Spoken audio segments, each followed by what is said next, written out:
Who are the hidden title contenders? Josh, we'll start with you.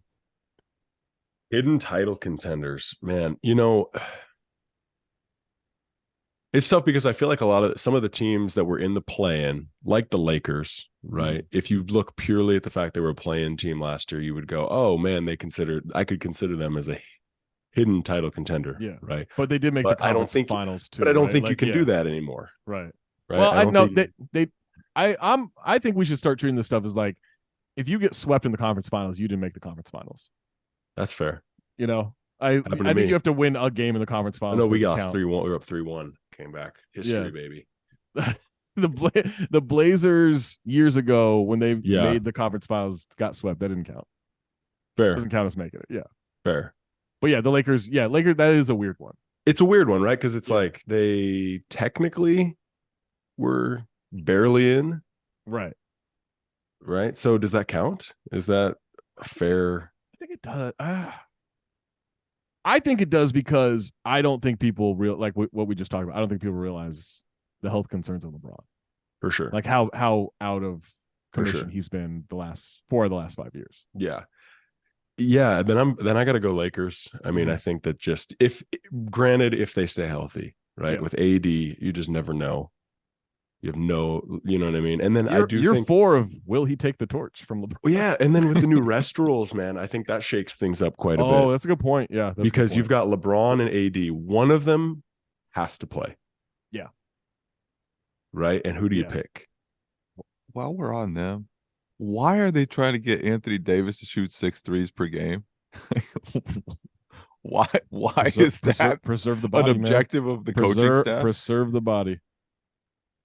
That's less physical play inside. You kind of got to do it. It's a long time coming. You got to be careful. Yeah, they're thinking long term.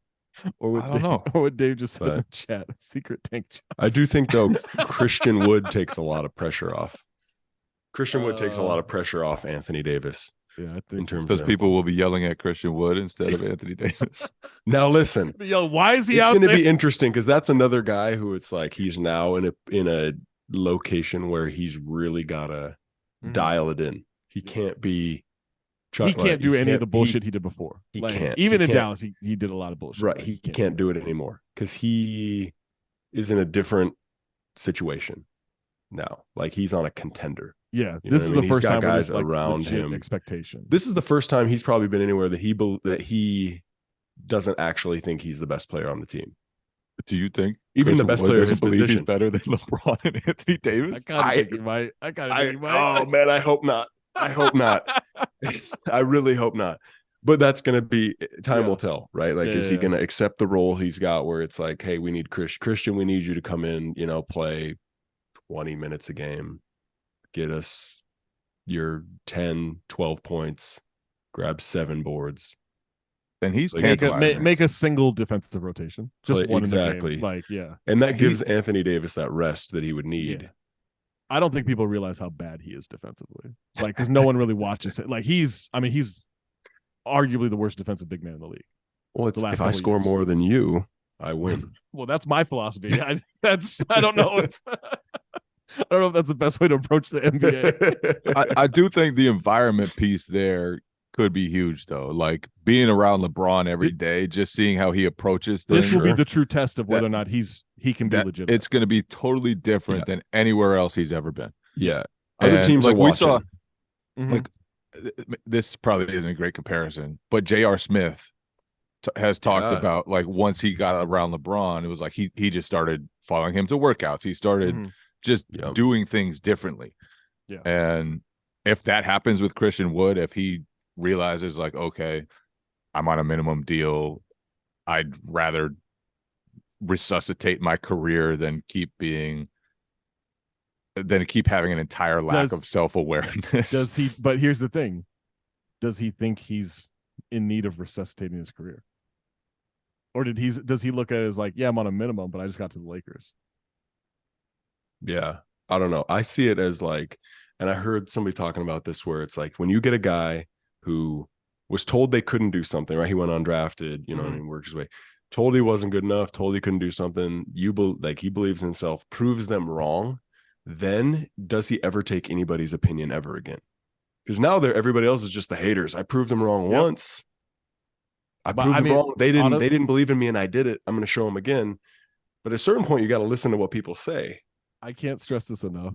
One of my favorite things about Twitter is when people insult you by calling you a casual, which is just paraphrasing a guy who has one of the worst basketball IQs in the league over the last 4 years. To me, there's just a level of irony that they don't get, that they're paraphrasing a guy who hasn't really shown that. But obviously he's skilled. Like, he's super skilled.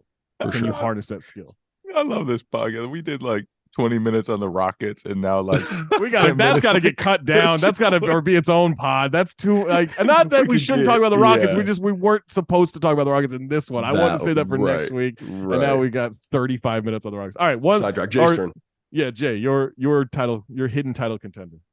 So I to me, the title contenders are in plain view right now. The one I think that could surprise people and maybe be, I don't know if contender is the right word, but close to that, New Orleans.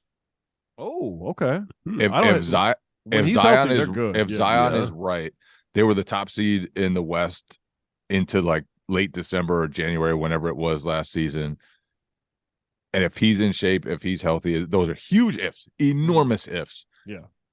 But like that team is super deep. And I like that. And when they have him going as a legit like top end offensive star, maybe not two-way star, then I think they have a chance to be really good. Yeah, I like that. Plus, I mean, Ingram, Ingram's health is also in question, right? Like he's someone that misses some time, but he's so good. Zion's so good. They have a deep team, and they have a deep team with like role players, right? Like good role players, like 8, 9, 10 deep, and young role players like Dyson Daniels. I love big Dyson Daniels guy. Yeah, I think huge Dyson Daniels. Jay last year said he was going to be a defensive player of the year in like 2 years. I don't think it was quite that strong, but I you don't think it was quite that strong, really? It was funny. Josh, you've known him 3 weeks. Do you think it was that strong? That might be a little tame for what he actually said.